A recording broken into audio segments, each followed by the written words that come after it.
So switchgrass as a biofuel. So a little bit about switchgrass. It is a crop that is currently grown across North America. It is not mass produced yet, but it is largely used in the agricultural industry. And as a biofuel, it would be produced via cellulosic ethanol. And in the bottom left is just a picture that is of the switchgrass. So then it is grown in very many different ecosystems. It can be in arid ecosystems, marshes, etc. And it grows in high volumes with very minimal agricultural requirements. It doesn't need specific temperatures or rainfall necessarily. And so there's a large switchgrass industry. It's used currently by farmers for many reasons, one being feeding cattle, another being preventing soil erosion. And so because of the previous production, there's a level of assurance that there's little issues with insects and pests in the switchgrass production. So then in order to turn switchgrass into a biofuel, like I said before, it's done by cellulosic ethanol. And so the growth of cellulose is accomplished by photosynthesis. And so an avenue for production is through acid hydrolysis, which degrades the sugar to yield ethanol. And another similar way is enzyme hydrolysis, which isn't avidly used. It's very expensive in comparison because the enzymes need specific temperatures and pressures to produce energy efficiently. And then a third way is thermochemical production, which is the gasification and fermentation of switchgrass to methanol, and then a catalytic shift to ethanol.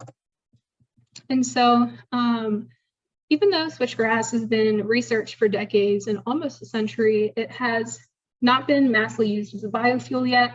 There have been specific studies, one being in Nebraska, that was a 5-year study on 10 different large crops, switchgrass. And they've looked into the long-term economic impact, and universities for the past couple of decades have begun to research it in terms of energy production and its efficiency.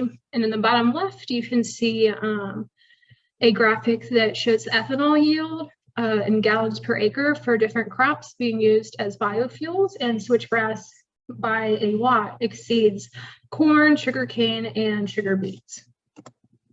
And then another important aspect of why you would use switchgrass is to reduce the carbon footprint. And so specifically, it would reduce the waste that ends up in the landfills, and greenhouse gas emissions of switchgrass when compared to fossil fuels is approximately 94% lower. And then using switchgrass would also reduce the dependency on oil and thus reduce the carbon footprint. And so it is shown switchgrass as a biofuel is economically good for small and usually unproductive fields because how little inputs it needs and the relative adaptability of the crop. And so switchgrass is supported as economically feasible based on the study in Nebraska that we'd already mentioned that considered land and labor costs. And so there was a pretty notable reference to switchgrass in 2006 and using it as a biofuel during President George W. Bush's State of the Union address. And since then, scientific articles and articles published by various universities have communicated the advantages and concerns of using this crop as a biofuel. And the picture in the bottom left is kind of just like an emphasis on like the research aspect of it and just like all the work that have been done mainly by universities. And so in order for switchgrass to be an efficient biofuel, there would need to be a large volume of the crop produced. But because it's able to live so many different places, that kind of mediates the fact that there needs to be such a high quantity of it. And there's also the benefits from having switchgrass as a crop, which is preventing soil erosion, providing a habitat for various wildlife. There is a disadvantage when you consider the susceptibility of switchgrass to weed competition, but there is some viable sources to remedy this, and the net yield could exceed 700% more output than input, which suggests that the solutions for the finer liabilities are worth further research. And my personal suggestion for a plan of action is that it has a lot of good signs that it could be an efficient biofuel, but it just kind of needs to be put into place to see if it does actually work as it theoretically should. And the efficiency would depend on the amount of available land.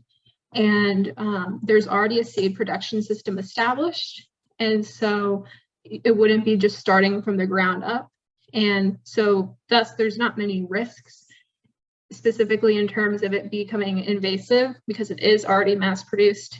And like I said, I would just suggest fully deploying switchgrass as a biofuel, as there are little risks, and there's theoretically could be a lot of benefit. And then these are my sources.